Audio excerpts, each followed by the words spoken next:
Good morning. My name is Amelia Hunt, and I proudly serve as the principal here at Thaddeus Stevens Early Learning Center, as well as at Military Road Early Learning Center, opening in August 2021. On behalf of the Stevens Early community, I extend an enthusiastic welcome to Mayor Bowser, Deputy Mayor for Education Kine, Chancellor Farabee, and each of you with us today.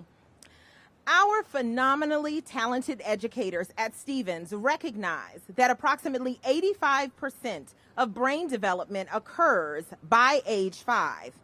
Our daily work seeks to maximize learning for children during these important years. We sincerely appreciate that Mayor Bowser's budget evidences her commitment to supporting the youngest learners.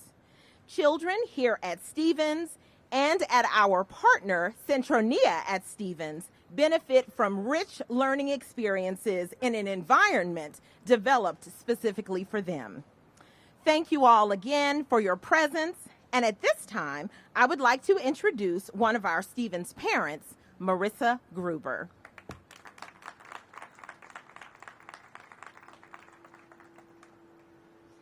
Thank you, Principal Hunt. My name is Marissa Gruber, and I am a parent here at the Stevens Early Learning Center. Good morning, everyone. It is an honor to welcome Mayor Bowser and all of you to Stevens here today. We are particularly pleased to have you visiting Stevens the day after you presented your budget to the DC Council, which includes critical investments to support early childhood education. I want to thank you, Mayor Bowser, for your commitment to our children, our families, and expanding access to childcare and continuing to support DCPS Pre-K3 and Pre-K4 programs.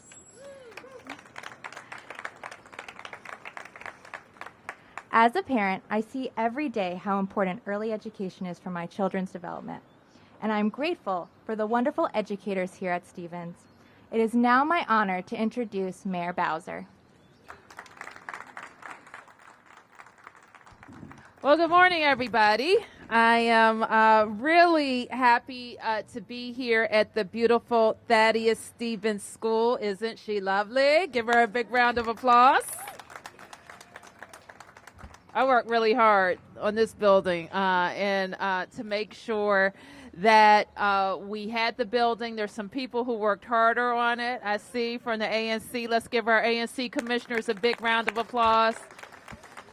Man, did they rake me over the coals. But I have to say, it was worth it, wasn't it? It was worth it. I am so thrilled to be here with you, Principal, to your team who's here. So let's give Principal Hunt and Indalee Clark from Centronia a big round of applause. And Chancellor, we're just really proud of the model that we're introducing to the city here first at Thaddeus Stevens, but soon at the Military Road School, as was just mentioned.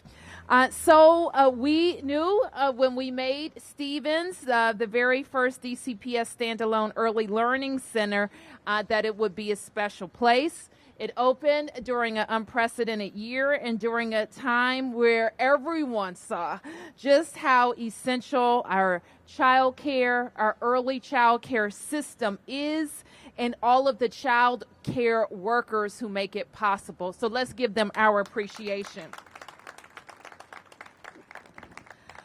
We're so grateful because we know many of our child care workers have been working in person at their school buildings throughout every day of this pandemic. And at the heart of our effort to expand access to affordable child care and meet growing demand across the district, we know that we have to be more innovative in finding more spots in more places and improving quality throughout the district. And that has really been the focus of our investments throughout my tenure as mayor. And that is what we have also done with this fiscal 2022 budget. We have invested, or we have proposed to the council, I should say, $184 million to stabilize and strengthen child care in D.C. These investments will help us retain child care workers, mitigate losses that we suffered during the pandemic of spots and workers, and to preserve the number of seats available to families. But that wouldn't be good enough for a transformative budget. We also seek to grow the number of high-quality seats that are available. We know that these investments will be transformational. They'll focus on equity, giving every Washingtonian a fair shot, which is a guiding principle, of course, of our $17.5 billion budget. Now we will be working with the council to ensure that these investments stay in the budget. And I know that you're going to be working with me on that as well. And we are going to be looking to the Office of the State Superintendent for Education to lead that effort. Which is one reason why I am pleased to make a special announcement today. Today, I will be appointing Dr. Christina Grant as the next Superintendent for Education for the District of Columbia. Dr. Grant, please stand up and welcome to the district. Dr. Grant comes to us from Philadelphia, where she has extensive, in fact, more than 2 decades of experience with transforming the lives of children as a school leader. So we welcome Dr. Grant to D.C. For a very exciting time. You're meeting a lot of your constituents who are smart, actually brilliant folks who've been taking care of our young people and getting them ready for school. And now they are facing, they're being tried as business leaders as well to make sure the operations of their child care centers can thrive once again during this incredible time. So I'll be inviting you to the podium in just a minute and saying some really great things about OSSI, the organization we built there. I have another special announcement about children as well. And we have had some just fantastic news come out of Child and Family Services Agency this week. You will know that for a couple of decades, 3 decades plus 2 years, for 32 years, we've been under a court monitor for our Child and Family Services Agency. And when I appointed Brenda Donald to that agency, I think twice, or no, I appointed her once to Child and Family Services. It was our goal to get out of that court monitor situation and not only transform our agency, pour into our staff, and really make sure that DC children were in safe places and stayed connected to their families where possible, and take care of grandparents who are doing it, and to just really have a first-class agency that was first among its peers in the nation. And that's what we've been able to do at CFSA, in no short part because of Brenda Donald's leadership. Director Donald, please stand up.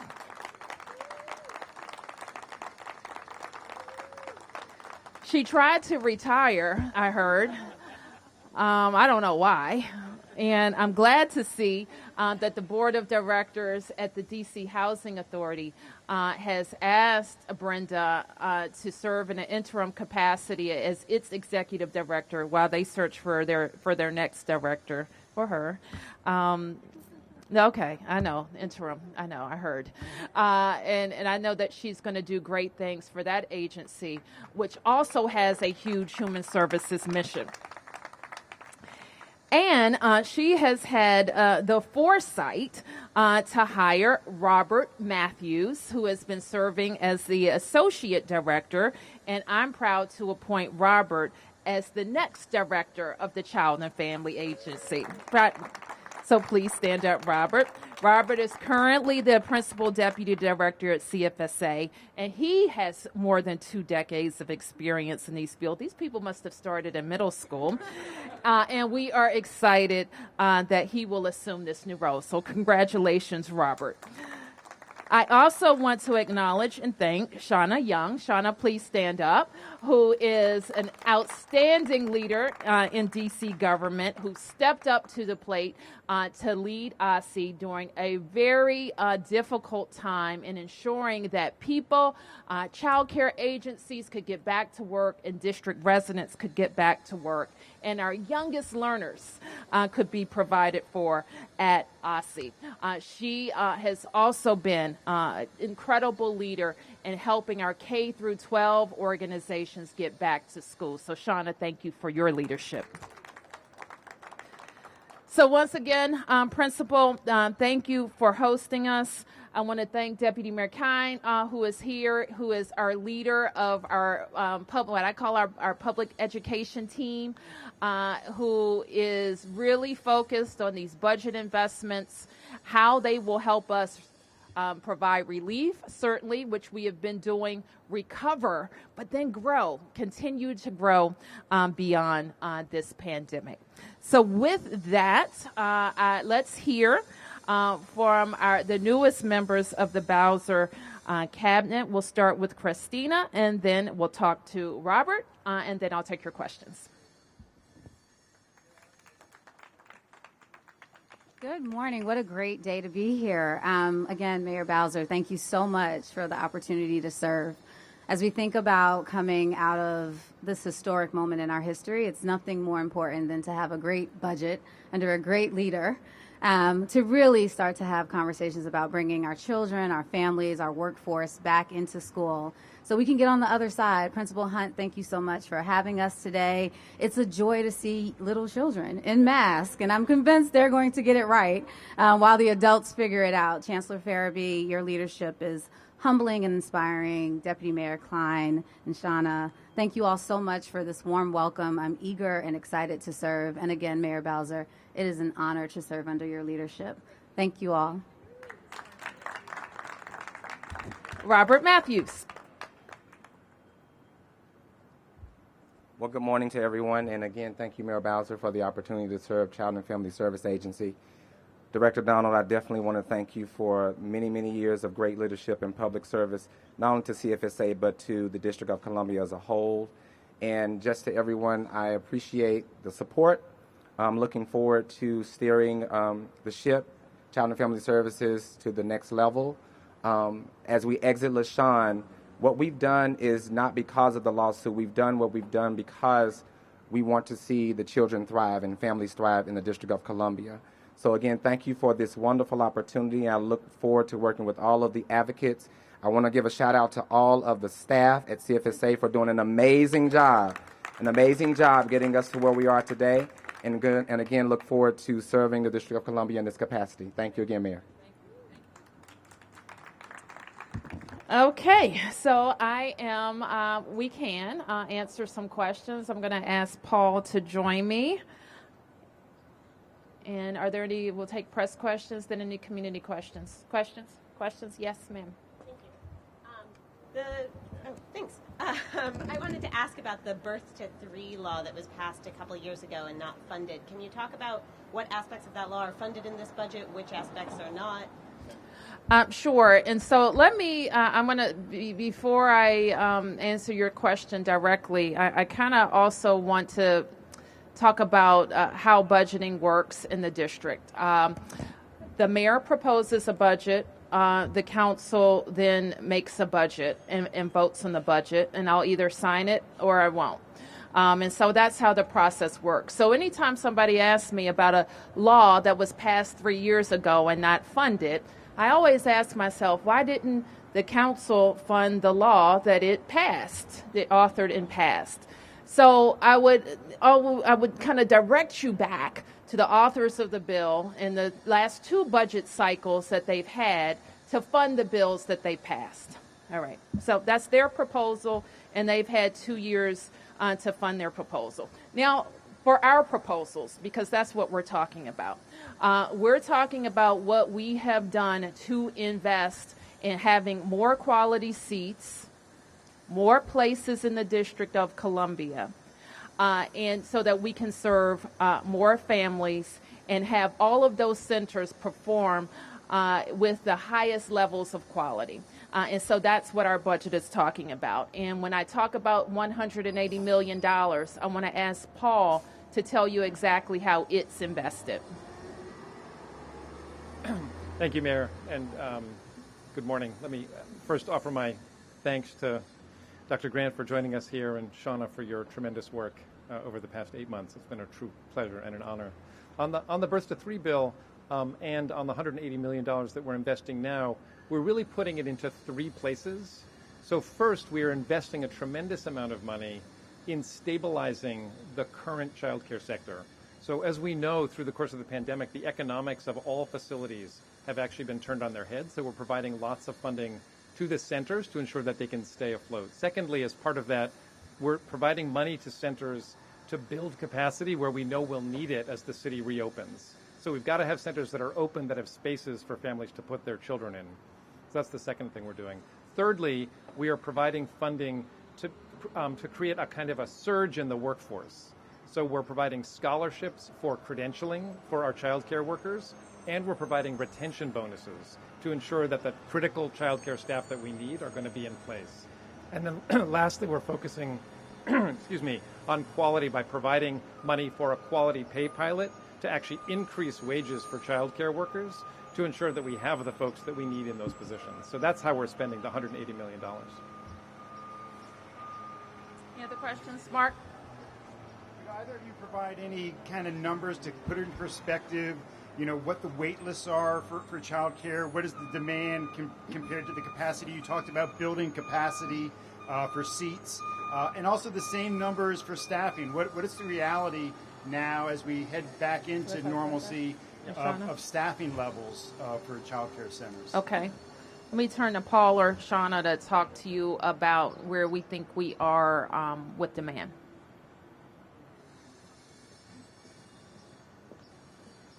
Thank you, Mayor. Traditionally, when everyone is back to work and the city is fully returned, we have a shortage of childcare seats, particularly in the early childhood, in infants and toddlers. Right now, we are seeing that we have extra capacity, but that is it is getting less and less by the day as more and more people return. So we anticipate that we will need to invest, and that the investments in this budget will create hundreds of new seats, particularly in infant toddler seats, where it is generally the most competitive and hardest to find. Okay. Any other questions? Yes, ma'am. Do you have any update on the numbers of 12 to 17-year-olds, young people who've gotten vaccinated so far? I don't, but I'm sure DOH can get you an update, and I'll ask them to do that. Yes. Sure. The White House is warning jurisdictions across the country to start preparing for the possibility of cyber and ransomware attacks, particularly targeted toward public transportation. What are the plans? How have you been briefed, and what are the plans to keep metro systems safe? We just obviously saw this with MPD here. We saw it with the fuel pipeline. Is DC? What are you doing to protect our transit system here? Well, certainly, Mark. We have a lot of these kind of cyber attacks in the news. I don't want to give anybody the impression that we aren't always scouring and protecting and monitoring and hardening our systems in our local government and the transit agencies, the utility companies, they are as well, and all have cyber attack plans in place. We will certainly make sure that we understand what Metro's plans are. But this, while it's in the news a lot, it is not a new phenomenon that we have these, they call them bad actors, I call them terrorists, who are out there trying to attack private businesses and municipalities like ours. Okay, thank you. I think we get to see a classroom. Thanks for coming, everybody.